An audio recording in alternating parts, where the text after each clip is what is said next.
Hello, welcome to the Two Chicks Homestead podcast. We are the Two Chicks. Yay! Hi, I'm Nate. And I'm Erin, and we talk about homesteading and living on a small piece of land. Well, everyone, welcome to episode 18. Yep, we had big plans for this week, and real life happened, and now we're just going to do an update. Yep, because we've been running around like crazy. We know everybody else is busy, too. Yep. We had this all fun, planned out, ready to go. Great topic we talked about on the way home. Yep, we'll get there. From our road trip, which we'll talk about. Yeah, so I know what your big update is. Mm-hmm. So why don't we just start with that? Sure. Well, we got rid of the kids for a couple of days. Mm-hmm. And you and I took a 5-hour road trip from our little town in Hinckley up to big city Wisconsin, north of the Cheddar Curtain, to Milwaukee, to Ham Radio Outlet. There's a lot of traffic. Yeah, I don't like traffic. I could deal without that traffic, and really, we probably should have taken the back roads. That's all right. It might have added 20 minutes, honestly. Oh, well. But it was a long day. But we got cheese. Mm-hmm. And I think we ate most of that cheese on the way home. Yeah, we did. But we went up there, and we got a new radio for the ham shack. So I got we officially own a SDR, software-defined radio. And it's HF radio, covers 160 through 6. And it's an ICOM IC7610. So for those who need translation, it's got a bright screen with a lot of blinky things on it. Oh, yeah. And it looks really cool. So I need to figure out how to get that little screen, because it's a 7-inch diagonal screen, up onto the other screen. Yeah, hopefully you can figure that out. I think it's somebody, I asked in one of the ham radio groups, and they think it's actually that TV that might be doing it, because it's a cheap TV. That could be. So I'm not going to go scrambling out to replace it. I have some other ideas. Yeah. We could probably do it for cheaper. Okay. So cheaper's good a lot of times. Yes, cheaper is always better. So, but yeah, I was up till 1 a.m. Saturday morning after we got back. That morning we were on with Liberty Meat Solutions. Yep, yeah, right before we went on our road trip, we were on there for a while. So we got up, jumped on there, talked to Josh, scrambled up to Milwaukee, scrambled back home, and then jumped on with Tim Cook with the workshop with the book club. Yep, we talked about going home, the first of the however many there are series. Yeah, 11 now. 11 total. Yeah, so I think I said it before, but that's the first book that I've read from start to finish in like 9 years. Mm-hmm. So it took me like a month and a half or so. Yeah. I guess I started off with listening to the Audible and then switched to reading the book. Yep. But I'm glad I did that because his voice was in my head the whole time. So if you have never listened to Duke Fontaine, it's a very nice voice. It is. It is definitely one of the better audiobooks. Yeah. The other one, the guy who does The Last Babylon, I don't remember his name, but that audiobook is a really good listen. Yeah. That voice is quite nice. Yeah, I wish I could have listened to the whole book because I really liked it, but with kids, sometimes you get 5 minutes, and by the time I set my phone up and all this stuff, they're in here asking for another thing to eat, so it was just easier to just take the book. Yep, that's always how it goes with them, always looking for a snack. Yep. Same with the chickens. The chickens are the same way. And the rabbits. Yeah. I apparently things revolve around food. Yeah. Well, I mean, yeah, we revolve around food too, I guess. Yeah. That's why we have all the animals out there. Exactly. Speaking of animals, we do have the problem with the chicken. Yes, we had to hash that out. Yeah, one, she seemed to be doing okay, but I guess when you let her out, whatever morning that was. Yeah, it was Sunday morning. She kind of was falling over. And she had some, injuries on her front, which I don't think it's from somebody else. But yeah. 'cause she seems to be pecking at it. But we think that maybe it's the start of bumblefoot. Yeah. But we're going to kind of give it a little bit and see what happens. Yeah, she's going to have to, hash it out until we get back from SRF. Yeah. I do not want your parents dealing with that. Yeah. So she was doing okay today. I never noticed her, limping or anything. So yeah, there's always something. Yeah. Although this is the first something with these this chickens. Is really the first something since they've been outside. So. Yeah. So it is what it is. Yep, it's hens. Yeah. My exciting thing was I was on TikTok, which I haven't been on there in a while because I'm sure you've heard me talk about my I got in trouble on TikTok. Yeah, well. It was only a matter of time. But anyway, I saw a lady post about the Dawn salt and vinegar weed spray. Mm-hmm. And I always have vinegar. And so I remember trying it like a long time ago. It didn't work. I forgot about it. Yeah. And we've just kind of been, dealing with, just weed whacking and pulling. And because we don't want to use chemicals out back because that's where we grab all the, the food for the animals. Even though we live right next to the farmer who then we saw spraying all along the fence. Yeah. But, which I'm sure it was all Roundup, but yeah. Well, we're all going to die eventually. Yeah. But then this lady mentioned that there's an agricultural vinegar that's 30% instead of the 0.5%. And she said that is the missing ingredient. So I got some. I tried it on all the Creeping Charlie that we have way in back on our what was once nice mulched, end of the area, of the yard that was like really overgrown when we first moved in. Mm-hmm.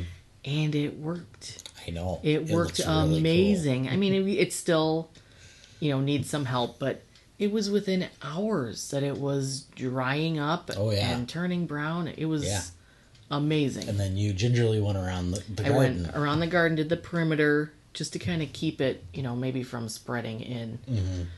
But yeah, I did it. It wasn't windy. I did it real nice and gentle. Yeah, it's been pretty calm here lately. Yeah. But I was amazed. So that is it. The agricultural vinegar. I got it on Amazon, as with most things. Mm-hmm. And I just used one of those little pump pressure sprayers. Yeah. And it worked. It worked great. And speaking of that, we have been using a big pump pressure sprayer. Yeah. That we fill from our big rain barrel. Yeah, the IBC tote. Yeah. And it takes me forever. Like, I stand there and try and soak things. I have been watching you for 2 years going, that is the biggest waste of your time. Yes. And I love being out in the garden. I love watering. But sometimes, when it's 95 degrees and 100% humidity, I do not want to be standing out there twice a day. No. Forever. No.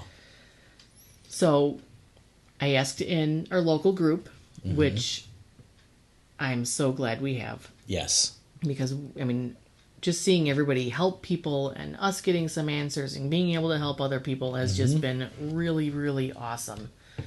So, I asked in there, how everybody waters their gardens. And actually, our friend... Steve. Steve. Yeah. Who you went to high school with, and we know have done gardens. Yeah. He mentioned this... Now, I don't have it, but we can post a link. But it's like a non-submersible... Yeah, it's an inline pump. That was from Harbor Freight. Mm-hmm. And so we got a hose to hook from the rain barrel into that. To the pump, and then to a hose. Yep. And, oh my gosh. Yeah. It just sprays like a hose. So this pump that we got is a half-horse cast iron head, 120 volt, so your regular house electric plug-in. Mm-hmm. It is a manual prime, so you do have to fill it with water every time. Yeah, which is not a big deal. But it's like house pressure coming out of the end of that hose. It's like using our city water hose. Yeah. It was amazing. Yeah. So the one we originally looked at was 1/10 of a horsepower. Yeah. And it would pull 300 gallons in a minute. Okay, so I looked at the specs on that box when we got home. It's 1,500 gallons per minute. Oh. So fair warning. Okay. All right. So don't stand there. No. And dilly-dally. No. Get it done. Get it done and get it over with. Because you have about, 1,500 gallons in a minute. You got, this is quick math, you got about, 15 minutes to fill it? 10 minutes? Until it's empty? Until it's empty. All right, well, that's good to know. So don't let the kids help. No, is pretty much what you're telling me. Okay. So yeah, but anyway, that's going to be fine. Yeah. It's still going to be fine because it's... And from what our friend Steve told us is buy the extended warranty on it because he gets about 2 years out of it. Now, this is something that can't sit outside. It's got to be brought inside. Yeah, we bring it out and hook it up every time we want to use it, which is... every other day. I would be carrying that sprayer back and forth 50 times. Yeah. So. And you have to use a reinforced hose on the suction end. Because if not, it will suck the hose in on itself.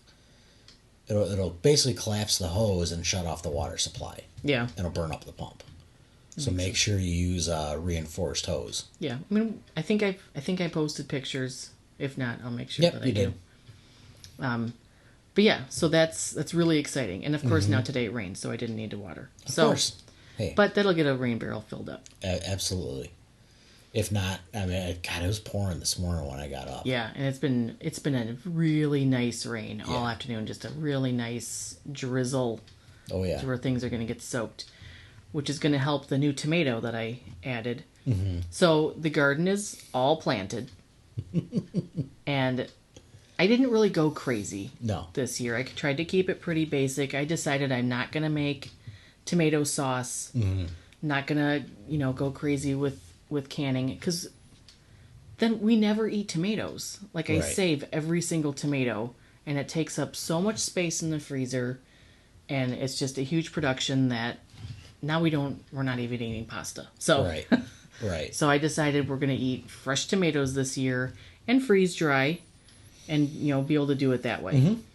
So I had all my tomatoes planted, and then a friend posted that she had an extra one called a black strawberry, and it ended up being a purple cherry tomato. So, as with any real gardener, I had to go get it because it was really cool. So you almost had to walk across town to go get it. Yes, I walked all the way across town to go get it. And that tells you how big the town is. The town's like, 5 minutes? Yeah. So... And I, carried my new little baby tomato home. And the only spot I found was in between two of the stepping stones. Yep. So now there's a tomato, and my little one already went, I can't walk through here anymore. Yeah. So it'll be interesting. Yeah. Well, one thing I did notice this year, you space things out a lot more. I did. The garden. I did. I'm excited to see how that works. I always put things so close, and then they grow up, and it's like a jungle trying to get the stuff out. So I really tried to think and plan. Yeah. So, but yeah, I really just wanted to focus on stuff we're going to eat and not just all the pretty stuff that comes in the catalogs. Yeah. Yeah, we'll see how that goes. Yeah. I already replanted a couple beans because I'm panicking because only one or two popped up, so we may have a lot of beans. Yeah. When they all of a sudden go, we're coming. Yep. That's all right. They'll be 2 weeks ahead of the other ones, true. And then you'll that's true. Be able to get them 2 weeks after the fact. I like beans. Beans are really easy to can. We can eat them with everything. Yeah, and those dilly beans are actually pretty good. They were. You just have to remember not to make them hot. Cook them. I know. Who would have thought you ate them cold? Like, I had no idea that you eat dilly beans cold. But I added it to that venison stew, and that was really good. That was really good. I will give you that. I never knew that. I don't know. You learn. You live and learn. Yep. I harvested garlic scapes for the first time this year. That's the little curly Q things that come off of garlic that turn into the flour. You're supposed to cut those off so that it focuses then back on the garlic. The garlic bulbs. Okay. So I have that in a jar in the kitchen. I'm sure you saw that. But I Didn't really, but okay. Well, yeah, you're supposed to say you did. But yeah, you're supposed to cut those up like green onions, and they'll add like an onion garlic flavor to whatever you're cooking. So I got what I saw out there. Which, yeah, that's awesome. Yeah. See if you see more. I mean, we got a bunch of garlic out there, so. Yeah, I mean, it's not a huge section. What is that? Like a 3x5? 2x3, maybe. Okay. All right, well. Yeah, I mean, it's tiny. Yeah, but, I mean, we don't. It was just that was the original. I'm dropping this base here, and I said, well, I'll use that. Yep. And that's where it's at, in the middle of the yard. Yep. In the worst possible freaking spot. I can't tell you how many times I've hit that thing with the freaking mower. I know. And now we built this outdoor run, and we have to go around that to dump the compost, and that's where I planted the red bud, which is getting bigger. So eventually our wheelbarrow is not going to fit. Yeah. So yeah, we don't plan ahead a lot. No, we just kind of build things and go, shucks. Yeah, there's a few typo and errors that we have made. Just a few. Everybody's got them. We just continue to make them. And it's always on things that it's not like, well, next time I'll do it differently, because there won't be a next time. No. You know, we're not going to plan to, do another run or... No. Oh, well. Next step, honestly, is going to be free-ranging those damn chickens. Yeah, I just... Not with the garden, because then we got to put a fence around the gardens. I know. Maybe in the fall, they can go clean it up. Yeah, that might be a good idea. Yeah, we don't have the dog next door to worry about anymore, so... Yeah, but still, then I'll look out and they'll all be in the pond or something. In the pond? They're not ducks. I know, but chickens could go in the pond. I've seen videos of chickens swimming. Really? Yes. Okay. The other thing we did in the last week or so, last week, was during the week. Nate didn't go with, but the girls and I went out to my parents' house at the Mississippi River and crossed the border into Iowa and met up with Letty Lou. She was at her lake house just north of there, so they came down and we met at the museum and the kids played and she got some pork or something from somebody, but it was nice to see the kids playing. They really like each other. Yep. So that'll be the last time we see her, probably until after the baby. Yeah, probably. So it was fun. Yep. And that's when you ditched the kids and you came back and then we went on our little mini vacation alone. That's when I came home alone. Yep. I like those little mini trips sometimes. I do. It is nice. Without, them in the background going, what are we doing? Where are we going? Yeah, they would not have made that round trip. Yeah.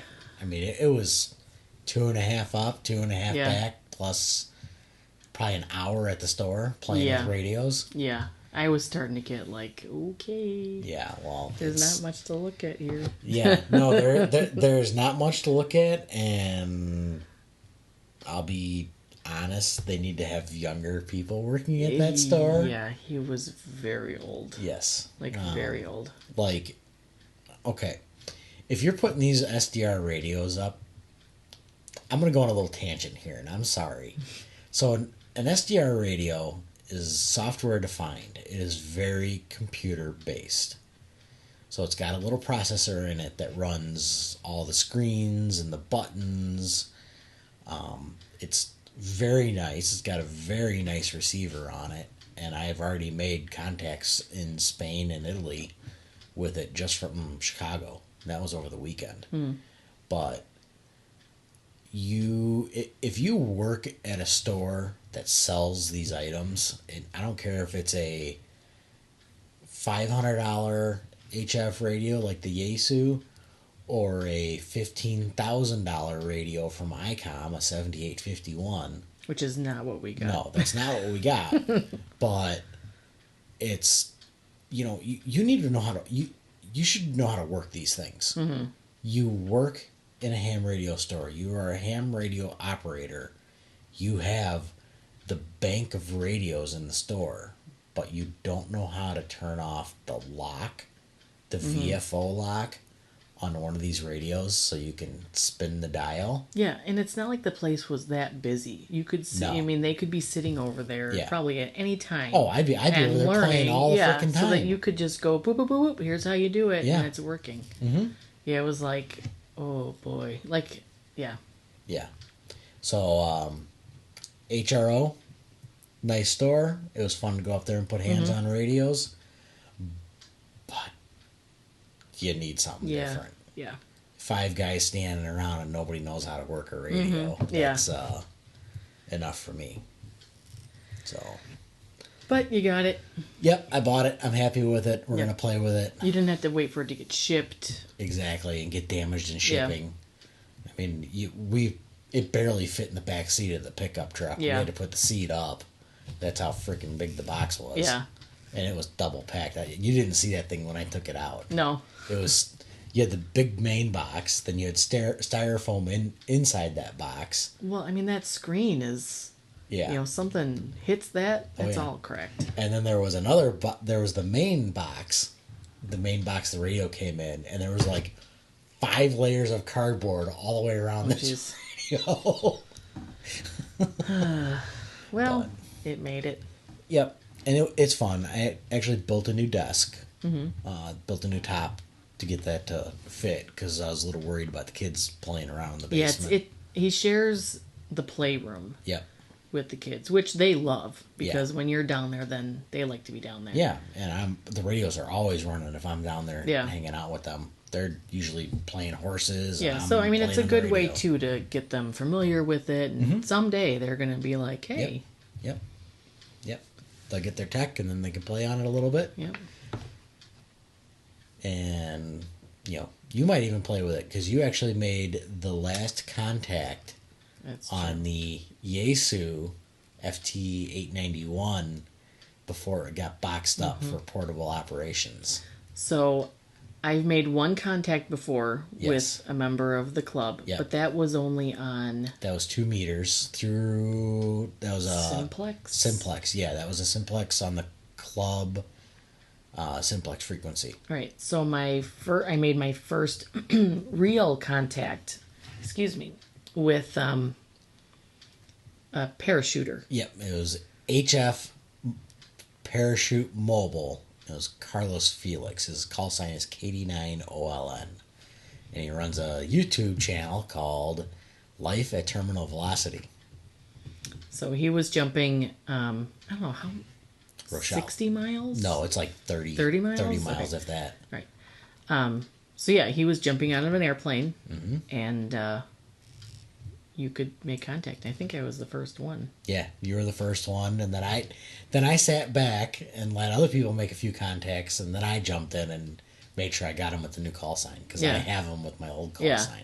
So it's mic fright is like real. Like it's legit. Yeah. I mean, to click that thing and know that you're broadcasting to transmitting. Oh, sorry. You don't broadcast, you transmit. Okay, so you transmit. Why? What difference does it make? Broadcasting is when you send a signal out to anybody and everybody, not expecting a reply. Oh, all right. Well, I learned something new. Yeah. I probably knew that. I probably had to take that. It's in your tech questions. Oh, well. I passed. I forgot all that stuff. Yep. So yeah, the knowing that, who knows who can hear you is a little intimidating. Right. I mean, there's a guy that made contact in Florida. So we are 30 miles from where he was doing the jump, and he was doing it on 10 meters. And I followed in the Discord after the fact and saw that somebody in California made contact with him. And I took a little quick video. 10 meters at that time of night, it was starting to get dark here. Yeah. I'm surprised 10 meters was working, to be honest. Well, I'm surprised he was jumping out of a plane when it was getting dark out. Well, and it's funny, as he's coming down, you hear him complaining about how cold it is. I looked up the temperatures. It was like 4 below when he was jumping. That's crazy. Now, on the ground temperature was like 70. Yeah. So... Yeah, that's wild. Yeah, it was fun. He jumped out at 13,000, opened the parachute at like 12,000, threw out the antenna, and then he's got an antenna that trails behind him, and turned the radio on and started calling CQ. Yeah. So he's supposed to have a video. Yep. So if it's out by the time we post this, we'll get a link up. If not, we'll post it. Yep. On our Facebook page or it's gonna be cool. So yeah. So this is the week we're getting ready to get packed up for Self-Reliance Festival. Yep. No, we are not ready at all. No, right we now. have not even started. The only thing I've done is I've gone through the tent. Yeah. The tent is ready. The sleeping bags are in the tent. Yeah, it's. I'm getting a little nervous. Mm-hmm. It's there's not like meals, so we're trying to figure out what we want to bring besides our freeze-dried cheese and the jerky. Right. And to feel like I don't know that we've eaten. Yeah, I mean we could probably bring some freeze-dried ground beef. Yeah, and I've got the ham, and I think we're going to bring... I mean, Nicole from Living Free in Tennessee will be there with her coffee, but there's going to be like 600 people possibly wanting coffee. So I think we're going to bring our little camp stove and a tea kettle and our French press and make at least one cup of coffee. Yeah. Just to know that we had some. Yeah. And then we could use that and, heat up some ground beef or... the ham in the morning or something. Perfect. And then I know I'll probably be doing monsters and stuff, so I'll just wander over to the gas station, go get a monster, and come back. So that gas station that is next to SOE has my favorite monsters, and I can't get them up here. And that's the raspberry rehabs. Yeah, I don't know. You send me to get them, and I get there, and it's like, what the heck did he want? They're all... I know. Like, it's too much. So we're slowly getting ready for that. We leave Friday morning. Yep, probably somewhere between 4 and 5 a.m. We'll see. Because we want to get down there and get set up. Yeah, we're camping. And we got to be in the door by 8. And I know we're going to meet up with... Brian from the Last Project. Yeah, it'll be nice to meet him. His wife Corey. I'm looking forward to that. I'm ready to meet him because we've met everybody else on Fireside. Fireside. So I think he's the last one we still need to meet. So it'll be a lot of fun. It'll be a lot of information. Yeah, it's gonna be packed. Yeah. Packed as far as people and packed as far as like speakers. Yeah, absolutely. So we got to print out the little schedule and figure out who we want to see, if we need to split up, and because there's a lot of people going at the same time. Yeah, I think there was only one time where 2 people were going at the same time that I want to see both. So yeah, I think that was Saturday morning, I think, or something. Yeah, I don't know. We'll see. Yeah, but bring the radio.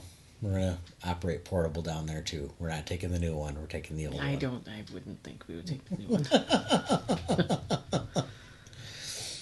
So, it'll be fun. So, we'll eventually do an episode on our recap. Yep. We'll probably do it when we get back. It'll be coming out the week after. Yep. So, and then we should have one coming up next week. We did a interview, and I got to go through and edit all that. That's pretty much about it, right? What else we got? That was it. That's everything on my list. All right. Well, that's pretty easy. Pretty good. Yeah.